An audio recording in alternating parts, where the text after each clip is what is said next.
Mayoría de 8 votos por lo que se refiere a la propuesta de invalidez del artículo 1 del acuerdo impugnado y mayoría de 6 votos por lo que se refiere a la propuesta de invalidez del resto del acuerdo.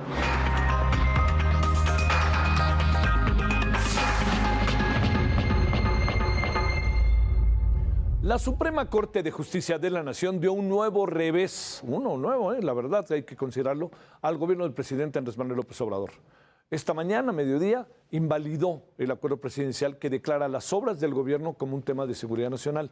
Es importante saber lo que pasó para que dialoguemos y tratemos de entender de la mejor manera posible qué fue lo que sucedió y qué sucedió después con un nuevo decretazo que lanzó el presidente.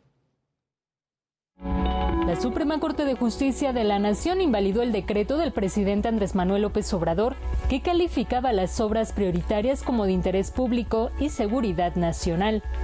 El ministro Juan Luis González Alcántara Carranca presentó el proyecto que invalida que las obras como Dos Bocas, el Tren Maya y el Aeropuerto Internacional Felipe Ángeles sean considerados dentro de esta categoría y con ello reservar toda la información. Es inconstitucional este acuerdo porque su amplitud y su ambigüedad obstaculizan e inhiben el acceso a la información de toda la ciudadanía respecto de las obras del Gobierno de México. Además, tal como está formulado, el acuerdo analizado pone en entredicho las obligaciones de transparencia que pesan sobre las autoridades que ejercen recursos públicos y que tiene como objetivo permitir un control ciudadano sobre este objetivo. La mayoría de los ministros calificó el decreto del gobierno federal como contrario a la Constitución. La reserva debe hacerse caso por caso, previa prueba de daño, y que el sujeto obligado debe realizarlo de manera fundada y motivada. En mi concepto de la lectura integral del acuerdo impugnado, es posible observar que sus efectos normativos causan una reserva anticipada y generalizada, pues las obras o proyectos que se catalogan quedan exentos de la regla general de transparencia y máxima publicidad. Los ministros Loreta Ortiz, Yasmín Esquivel y Arturo Saldívar votaron en contra del proyecto al argumentar que no se afecta directamente al INAI, quien promovió la controversia constitucional. Ninguno de los argumentos propuestos por la parte actora se encamina a demostrar una afectación a su esfera jurídica verdadera, directa y actual derivada del acuerdo impugnado. Solo se trata de una reglamentación interna que tiene como únicas destinatarias a las dependencias y entidades de la Administración Pública Federal, a quienes se les instruye para otorgar autorizaciones provisionales a fin de garantizar la ejecución oportuna de determinadas obras públicas en beneficio social y el ejercicio de los presupuestos ya autorizados, todo lo cual resulta totalmente ajeno a la misión que tiene el INAI, quien de conformidad con el artículo 6º constitucional solo tiene como objetivo fungir como órgano garante del acceso a la información y la protección de datos personales. El próximo lunes los ministros determinarán los efectos de esta resolución al tratarse de un acto administrativo. Verónica Macías, Heraldo Media Group. Bueno, antes de ir a la conversación, le cuento que horas después del fallo, el presidente publicó un nuevo decreto.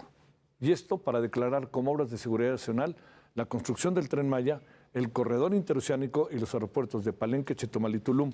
Este decreto entró en vigor hoy mismo al ser publicado en el Diario Oficial de la Federación. El presidente la jugó a dos bandas como lo acostumbra hacer. No pueden, pues ahí les voy por otro lado. Esa es la impresión que queda. Y segundo, que quede muy claro que la decisión de la Corte no significa que se suspendan las obras. Eso es muy importante, es otro el tema. Entonces, si le parece, entremos a detalle con las cosas, también junto con la carta en donde reconoció la presidenta de la Corte que efectivamente le mandó esos WhatsApp al senador Armenta de Morena. Bueno, le queremos agradecer a Javier Martín Reyes, investigador del Instituto de Investigaciones Jurídicas de la Universidad Nacional Autónoma de México. Creo que lo tenemos en la pantalla, lo tenemos en vía telefónica. Javier, ¿cómo has estado? Muy buenas noches. Hola, ¿qué tal, tocayo? Pues bien, y con el gusto, como siempre, saludarte a ti y a todas las personas que nos escuchan. Bueno, oye, déjame empezar con el tema de, primero, la decisión de la Corte y por qué insistía la ministra Yasmín de que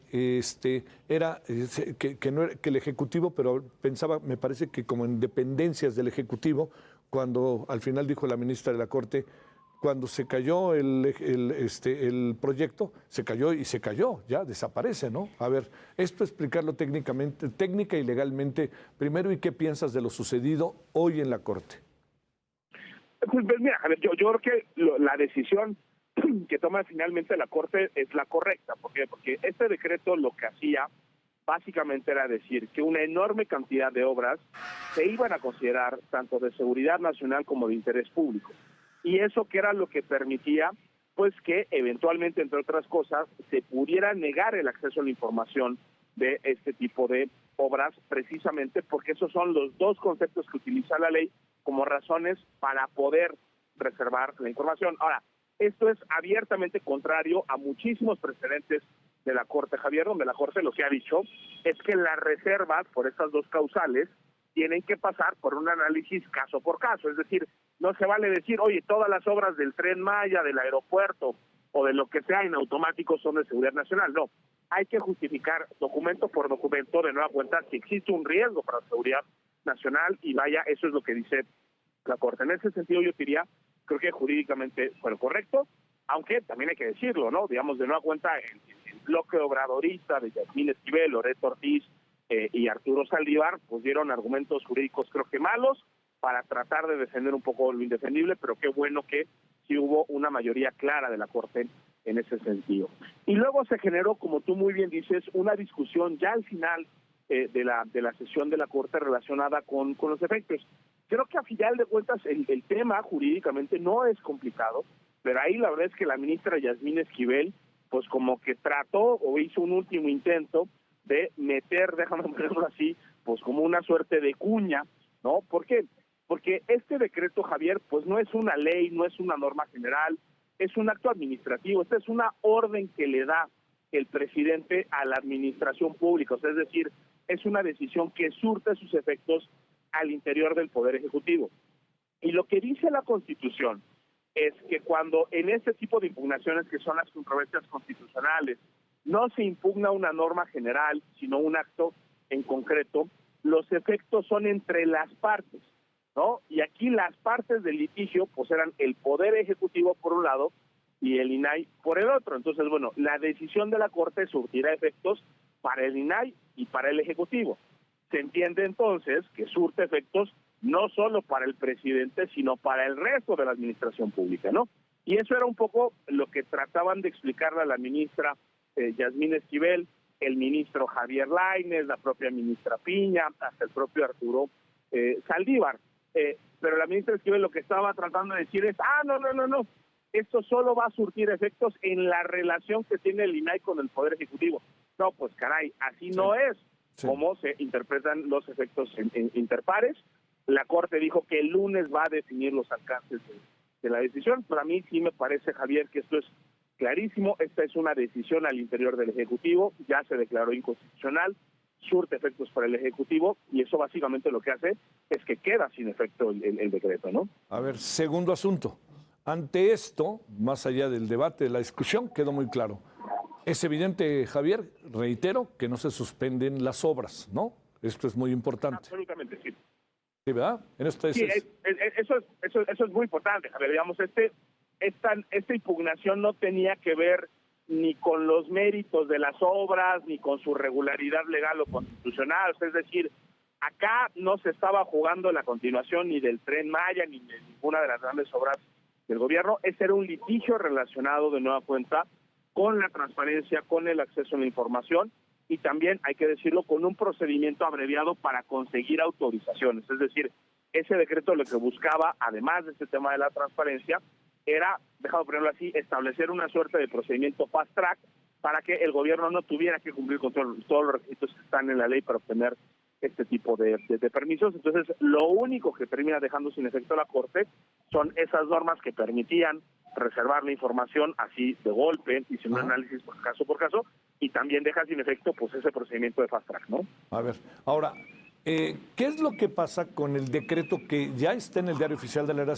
la Federación? El presidente la veía venir, supongo, o su equipo de abogados, y se lanza este decreto que ahora pasa por el Tren Maya, hasta donde bien recuerdo el tren interoceánico y otras obras, que se plantean con la misma temática, la misma tónica, sí, mejor ver, diría. Esto, Javier, creo que hay que leerlo pues como un desafío abierto a la decisión de la Corte. Es decir, esto no es ni casualidad, ni es un tema de ignorancia, ni es un tema de ingenuidad. Es decir, la Corte dijo con todas sus letras que el Ejecutivo, que el presidente no puede declarar de golpe que ciertas obras o muchas obras pueden ser de interés público y de seguridad nacional.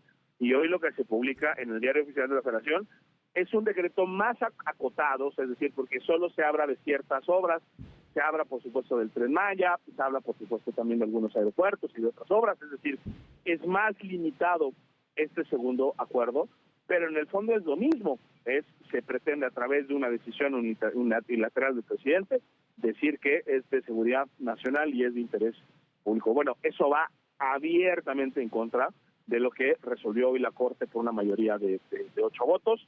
Es una decisión muy desafortunada, Javier, es decir, en democracia, ¿no? Una de las reglas básicas del juego es que hay que respetar las decisiones de los tribunales, o sea, incluso si el Ejecutivo creía que su primer decreto era constitucional, bueno, pues ya tenemos una sentencia de la máxima autoridad y lo menos que esperaríamos es que el presidente la acate, aunque no le guste la decisión. Y aquí lo que estamos viendo es que ni siquiera ha terminado de definir los efectos de la Corte y ya iba un nuevo decreto del presidente. A mí me parece que es algo irresponsable, es algo lamentable y es algo que también pues manda una muy mala señal, ¿no? O sea, es decir, ojalá esto no sea el inicio de una serie de decisiones similares en ese sentido, de que se esté buscando de burlar las decisiones de la Corte. A ver, déjame preguntarte algo, Javier. El hecho de que sea un decreto con características similares al que ya se rechazó, utilizo la palabra, ya se invalidó, ¿puede caer el presidente en desacato? ¿Puede pasar algo en estas figuras que llevan las cosas al extremo de un rompimiento constitucional? Pregunto, Javier. Pues mira, a ver, yo creo que no es un desacato en el sentido más estricto del término, porque de nueva cuenta es un decreto diferente, con alcances más acotados, pero es un decreto que tiene los mismos problemas de inconstitucionalidad, ¿no? O sea, eso hay que decirlo abiertamente. La Corte no se va a pronunciar de este nuevo decreto, pues hasta que se impugne.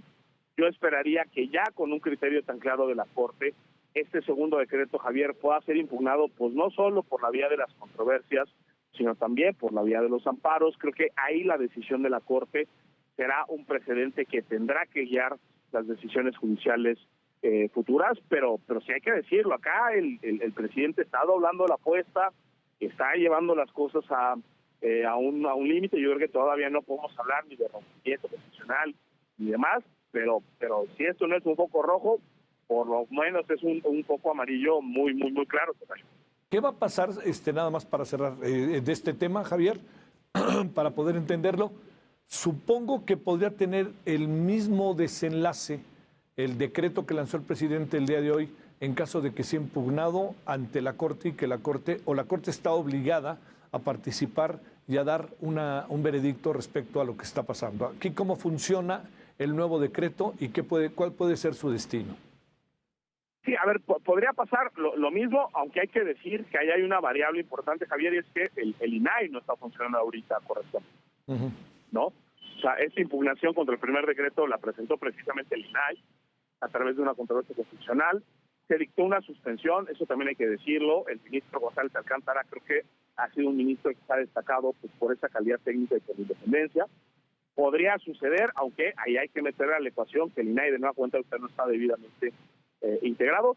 Y lo que también creo, Javier, que es altamente probable que pase es que este decreto también se impugne por la vía de los amparos, ¿no? Sí. Y ojalá ahí pues los jueces de distrito a los que les toca resolver estas controversias pues tengan muy presente la resolución de la Corte y esto se pueda frenar, incluso, déjame ponerlo así, con mayor rapidez o mayor contundencia a lo que vimos en este primer caso, pero sí, en sentido estricto, tío Javier, o sea, el problema era el mismo, ¿no? Entonces, sí, tan inconstitucional es el primer decreto como el segundo, sí. Ojalá los tribunales estén a la altura. A ver, ahora sí cierro la conversación, Javier, y te agradezco que estés con nosotros. Te pregunto, ¿qué impresión tienes respecto al tema de el senador Armenta y la presidenta de la Corte? A mí me parece que yo pienso, pero pues, son asuntos que ya son de una enorme subjetividad, Javier, como lo sabes. Yo tengo la impresión de que no había necesidad que la ministra hiciera lo que hizo. Porque además ya han empezado a verla como que se enoja, etcétera, etcétera, más allá de la carta aclaratoria. De todo esto, ¿cómo poder verlo en dos marcos? Uno que es estrictamente político y otro que incluso puede caer en el terreno legal, ya que el senador realmente está envalentonado y ha dicho que la va a demandar. No, a ver, mira, yo creo que, a ver, acá, digamos, pues hay que decirlo, creo que no fue la forma, no fue la vía. Yo creo que todas las personas, no, digamos, pueden cometer errores, somos humanos, es decir, ahí creo que lo podemos decir con claridad. No creo que haya sido una decisión afortunada la de contactar así al senador Armenta, aunque yo puedo compartir perfectamente ese sentimiento de indignación, de ver cómo se miente tan abiertamente sobre la judicatura, ver, ¿no?, todos esos embates en contra de la independencia judicial. Ahora, al margen de eso, Javier, a mí me parece francamente una exageración y un despropósito que el senador Armenta diga que ahí hay una amenaza. Yo creo que hubo un mensaje sincero, digamos, yo creo que tanto la carta aclaratoria como los mensajes transmiten una convicción de que no está bien lo que está haciendo Morena y lo que está haciendo Armenta, y lo que me parece francamente lamentable, incluso te diría patético, es que ahora el presidente del Senado pretenda victimizarse diciendo que la presidenta de la Corte lo amenazó, cuando que yo creo que cualquiera con dos dedos de frente, Javier, que lea esos mensajes, sabe perfectamente que eso no es una amenaza, ¿no? Javier, te mando un gran saludo, Javier Martín Reyes, gracias que estuviste con nosotros, muy buenas noches. Un gustazo como siempre, tocayo, abrazo fuerte. Gracias, muchas gracias.